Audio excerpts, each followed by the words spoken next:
तर ही दृश्य आपण पाहतोय। निकाल आता हळूहळू समोर येऊ लागलेले आहेत।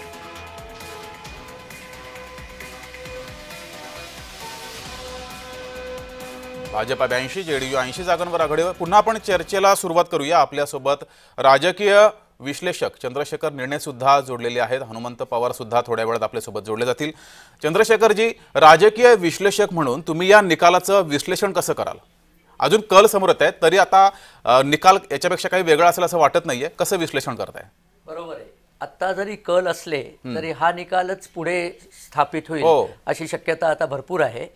असं दिसतंय की मतदारांनी आतापर्यंतचे 20 वर्ष जी कामं झाली नितीश कुमारांच्या नेतृत्वाखाली त्याच्यावरती विश्वास दाखवलाय आणि 20 वर्षाच्या आधी जे जंगलराज होतं त्याची आठवण अजून लोकांच्या मनातनं गेली नाहीये। हे त्यातलं महत्त्वाचं गमक आहे। आणि आणखी एक यावेळेला घडून आलेली गोष्ट म्हणजे महिलांनी या निवडणुकीमध्ये फार मोठा एक भाग घेतलेला आहे। निवडणुकीचं पर्सेंटेज आपण बघितलं तर प्रतिशत किती वाढलेलं आहे, 61 आणि 67 अशा प्रतिशताचे मतदार आलेले आहेत आणि त्याच्यात महिलांचं प्रमाण लक्षणीय आणि जास्त आहे। लक्षात घ्या की जंगलराजचा सर्वात जास्ती त्रास महिलांना होतो। महिलांना घरात शौचालय सुद्धा नव्हतं। अशा परिस्थितीमध्ये काँग्रेस आणि त्यांच्या बाकी सगळ्यांनी, लालू यादव आणि या लोकांनी ठेवलं होतं। त्याचा त्रास त्यांना सर्वात जास्त होतो आणि त्याच्यातनं मोदी सरकारने त्यांची मुक्तता केली हे त्या विसरलेल्या नाही आहेत। आणि यावेळेला त्यांनी अगदी म्हणजे भरभरून मतदान करून दाखवून दिलेलं आहे की आम्हाला असं राज्य पाहिजे। पूर्वीचं जे राज्य होतं तसं नाही। अहो, तुम्हाला नोकरी देतो त्याच्याबद्दल तुमची बापदादांनी दिलेली जमीन लिहून द्या, असे आरोप ज्या लोकांवरती आहेत, तेजस्वी यादव आणि सगळा लालू यादव कुटुंब, त्या लोकांनी मतांची अपेक्षा करायला जाणं म्हणजे बेशरमपणाचा कळस आहे। परंतु तो त्यांनी केला, कारण राजकारण हे अपरिहार्य असते। पण मला वाटतं मतदार सुज्ञ आहेत आणि त्यांच्या लक्षात आलं की हा बेशरमपणा यांनी केला असला तरी आपण मात्र ज्याला लॉयल्टी म्हणतात, ज्याला इमानदारी म्हणतात, की ज्यांनी आपलं भलं केलं त्यांना आपण मत दिलं पाहिजे, ही भावना आली आणि पुन्हा महिला भयरहित मत करतायत। हे लक्षात घ्या कारण बिहारसारख्या ठिकाणी आपल्याला माहिती आहे की महिलांची स्थिती काही, मुंबईतल्या महिला वेगळ्या आणि बिहारच्या महिला वेगळ्या, तर त्यांना यावेळेला भीती दिसत नाहीये त्या। आणि एक फार तुम्हाला गंमत सांगतो, नरेंद्र मोदींनी एक छोटीशी घोषणा दिली की पहिले मतदान फिर जलपान। म्हणजे स्त्रियांनी घरामध्ये त्यांचं काही किचन आणि स्वयंपाक रिलेटेड कामं सोडून आधी त्या मतदानाला गेल्या। किती साधी घोषणा आहे। घोषणाला मोठ्या यात्रा काढायची गरज नसते। आता या सगळ्या लोकांनी यात्रा काढल्या, जनसुराजनी यात्रा काढली, राहुल गांधी तर काय यात्रेकरूच झालेले आहेत आणि आता त्यांच्या यात्रेचा पुढचा पडाव बहुतेक इटाली आणि इंग्लंड असावा, कारण तुमच्या इथे फोटोत ते दिसत आहेत परंतु प्रत्यक्षात ते दिसतच नाही येतो। या वेळेला तरी त्यांनी धाडसानी पुढे जायला पाहिजे ना की मला 4 जरी जागा मिळाल्या तर का मिळाल्या, याबद्दल त्यांनी उत्तर द्यायला पाहिजे। परंतु ते दिसले नाहीत। तर असे पळपुटे बाजीराव, त्यांना मतं द्यायची नाही हे बहुतेक बिहारच्या सूज्ञ मतदारांनी ठरवलेलं आहे। मला असं वाटतं की राजदचं खरं नुकसान झालंय ते राहुल गांधी आणि त्यांच्या पक्षाने केलेलं आहे। गेल्या वेळेलाही असंच झालं होतं। 70 जागा त्यांनी राहुल गांधींच्या पक्षाला दिल्या होत्या आणि त्यातनं त्यांनी काहीतरी 14 जागा फक्त निवडून आणल्या होत्या, अशी परिस्थिती होती। यावेळेला काही वेगळी परिस्थिती झालेली नाही आहे। आपला पार्टनर कोण असावा हे सुद्धा नीट निवडावं लागतं। माझ्या मते भाजपने त्यांचे जे पार्टनर आहेत, त्यांचे जे सह उमेदवार कोणाला करायचं ते सगळं, चिराग पासवान घ्या, आणखीन इतर जे आहेत त्यांना योग्य रीतीने निवडलेलं होतं। इथे आणखीन एक गोष्ट झालेली आहे ती मला मुद्दाम सांगावीशी वाटते की पुस्तकी पांडित्य आणि लोकांच्या निवडणुका रचना करून देणारे म्हणून गाजलेले प्रशांत किशोर ते तोंडावर पडलेले आहेत।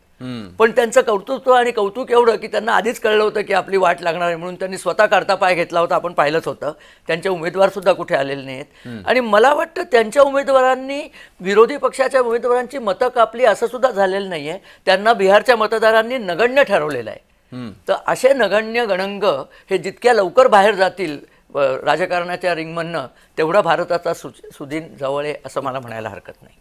प्रशांत किशोर यांना नगण्य ठरवणं यामध्ये काय तुम्हाला नेमकी कारणं वाटतात? मला वाटतं प्रशांत किशोर हे इतरांनी काय करावं हे सांगण्यात वस्ताद होते, पण स्वतः ते करण्यामध्ये पुष्कळदा असं असतो की चांगला शिक्षक असेल, चांगला कोच असेल, तो चांगला खेळाडू असेलच असं नाही। कदाचित ते चांगले कोच असतील परंतु त्यांना स्वतः खेळता येत नाही हे सिद्ध झालेलं आहे। आणि शेवटी काय आहे की मतदार असा तर विचार करतील की तुम्ही आत्तापर्यंतचं कर्तृत्व काय, या माणसाचं कर्तृत्व इतर कोणाला तरी निवडून देण्यामध्ये आहे। माझ्या बिहारसाठी यांनी काय केलं? आज मला एक आश्चर्य वाटतंय तुमच्या सगळ्यांचं की शत्रुघ्न सिन्हांची कोणी मुलाखत कशी घेतलेली नाहीये।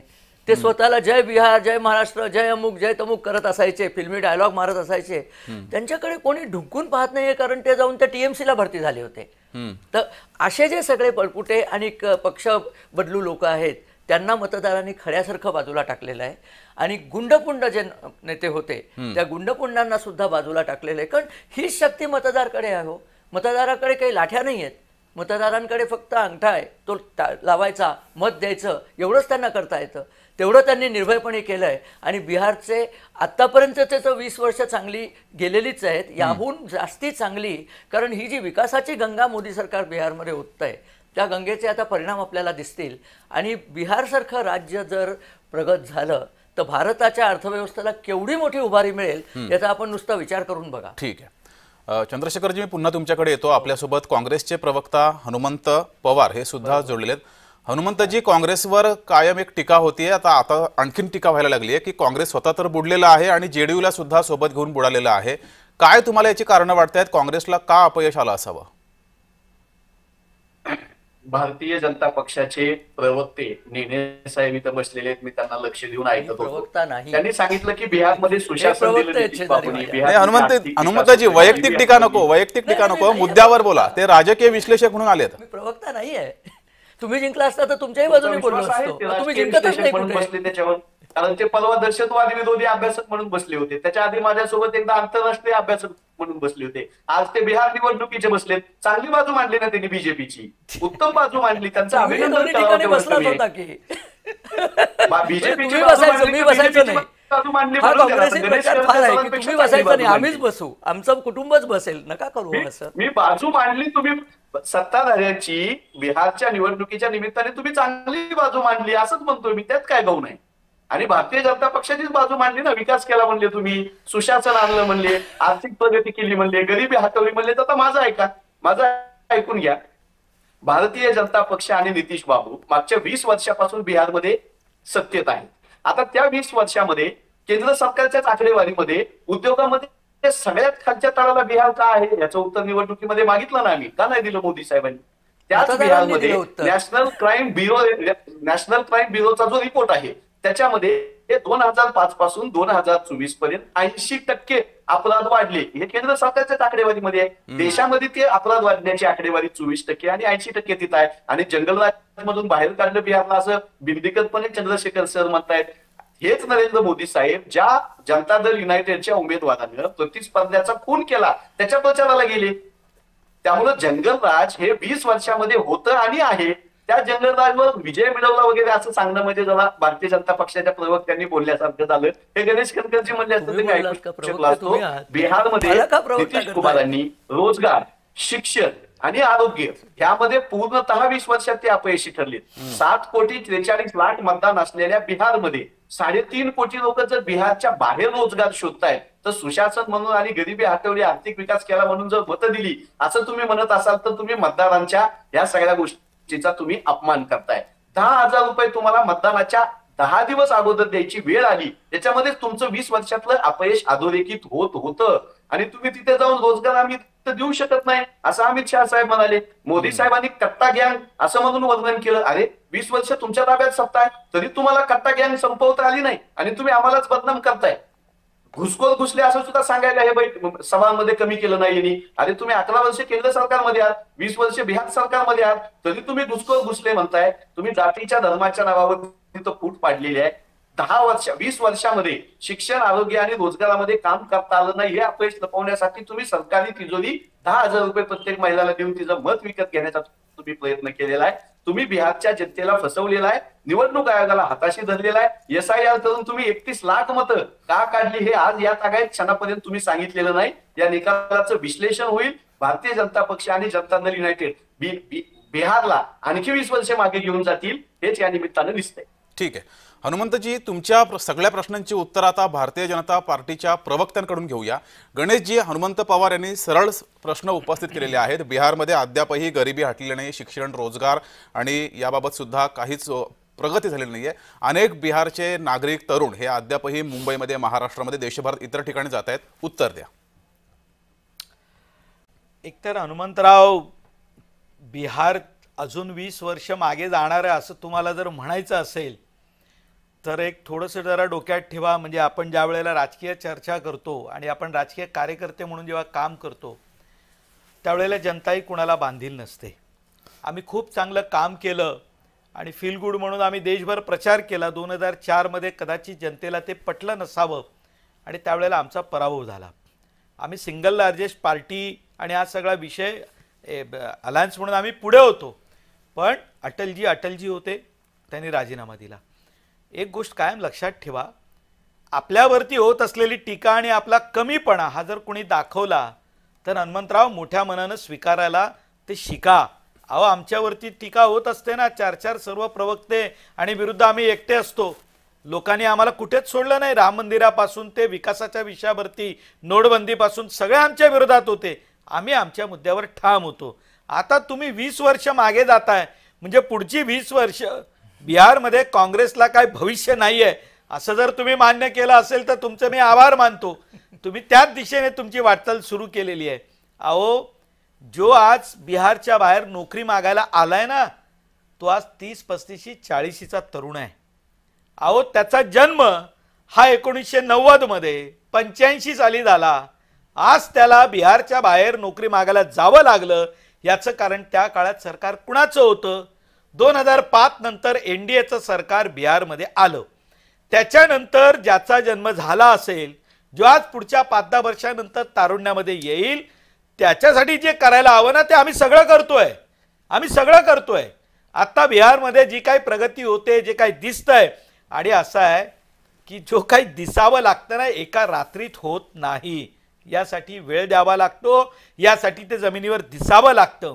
आवाज बिहारमध्ये रस्ते होत आहेत, 24 तास लाईट मिळायला सुरुवात झाली आहे, महिलांमध्ये आत्मविश्वास आला आहे, घरोघरी शौचालय झालेत, तिथल्या दलित बांधवांपासून ते आर्थिकदृष्ट्या कमजोर असलेल्या सगळ्यांना तिथं घरं मिळायला प्रारंभ झाला आहे. आणि मला आठवतंय, मी साधारणतः एक 15 दिवसापूर्वी चर्चेमध्ये म्हणालो होतो की यावेळेला सगळ्यात मोठा विषय असेल की यादव कम्युनिटी, जे म्हणत होते ना की आमची वोट बँक आहे, या यादव कम्युनिटीने सुद्धा भारतीय जनता पार्टीला मतदान केलंय. आणि ज्या ठिकाणी MY फॅक्टर, म्हणजे तुम्ही आम्हाला जातीयवादी म्हणाल, पण तिथे वोट जिहाद काय असतो ते तुम्हालाही माहिती आहे. हे जे तुमचं बलस्थान होतं ना, बक्सर, जो कम्युनिस्ट पार्टीचा गड म्हटला जायचा, की जिथे कुणाचं स्थान नाही, ती बक्सरची जागा सुद्धा आम्ही यावेळेला जिंकणार. हे आमचा मतदारांवर विश्वास आहे. जेव्हा कधी लोकांना वाटलं असेल की होय भारतीय जनता पार्टी आणि त्याचे मित्रपक्ष चुकलेत, आमचा पराभव झाला असेल, हिमाचलमध्ये झाला, तेलंगणात झाला, कर्नाटकात आमचं सरकार गेलं, मग त्यावेळेला काय आम्ही बाकीच्यांना असं नाही, हनुमंतराव काय चुकत असेल तर मान्य करा ना मोठ्या मनानं. आणि म्हणून तुम्ही जे बेरोजगार म्हणताय, तर याचा संदर्भ लक्षात घ्या. 2005 आमचं सरकार आलं, याच्या पुढच्या 10 वर्षानंतर बिहारमधनं पलायन ही गोष्ट संपलेली असेल. जी आज उत्तर प्रदेशच्या बाबतीत मी सांगतोय, उत्तर प्रदेशमधनं आकडे काढा की पुढच्या गेल्या 30 वर्षामध्ये ज्या पद्धतीनं पलायन व्हायचं किंवा रोजगारासाठी तिथला तरुण भारतात जायचा, तो आज जातोय का? याच नाही जात, कारण तिथे सुरू असलेला विकास बिहारात त्या दिशेने जायला सुरुवात झाली आहे. हे मान्य करा, आपलं काहीतरी कमी राहिलंय आणि जनतेला आपल्यावरती विश्वास उरलेला नाही. आमच्यावर टीका करताना आपण कुठल्या पातळीची टीका करावी हे हनुमंतराव ठरवा तुम्ही. त्यांच्याकडून आपण तीही उत्तर घेऊया, काँग्रेस नेमकं काय चुकलेलं आहे. मात्र हनुमंतजी यांना तुमचे काही मुद्दे पडत नाहीयेत, ते सुरुवातीला समजून घेऊ, नंतर काँग्रेसचं नेमकं काय चुकलं या निवडणुकीत ते सुद्धा समजून घेऊ. हनुमंतजी. गणेशजी, जी बिहारच्या बाहेर रोजगारासाठी लोक जात आहेत त्यांचं वय तुम्ही 30-40 आहे असं सांगितलं. मी तुम्हाला 2022-23 मध्ये जी मुलं आता VC मध्ये आहेत, 18 वर्षाची आहेत, 20 वर्षाची आहेत, 22 वर्षाची आहेत, त्यांच्या परीक्षांचं जे रेट कार्ड ठेवलं होतं ना सरकारनं तुमच्या, ज्याच्यावर देशभर धाडी पडल्या आणि सगळ्या पेपर लीकचे पुरावे हे बिहारमध्ये सापडले. नीट PGचा 70 ते 80 लाख रुपये रेट होता तुमच्या इथं, नीट UGचा 30 ते 40 लाख रुपये रेट होता, पोलीस भरतीचा 25 लाख रुपये रेट होता, पटवारी म्हणजे आपल्याकडे तलाठी त्याचा रेट 10 ते 15 लाख होता, TET आणि REEचा 10 लाख रुपये रेट होता. 26 तुमचे मंत्री ह्या सगळ्या घोटाळ्यामध्ये वेगवेगळे धागेदोरे त्यांच्यापर्यंत पोहोचलेले आहेत. त्यापैकी 6 मंत्र्यावर दिलीप जायस्वाल असतील, सम्राट चौधरी असतील, अशोक चौधरी असतील, मंगल पांडे असतील, जीवेश मिश्रा असतील, या मंडळीवर कोर्टामध्ये खटले चालू आहेत. भ्रष्टाचार केला म्हणून, आणि जे रस्ते झाले पूल झाले म्हणून सांगताय.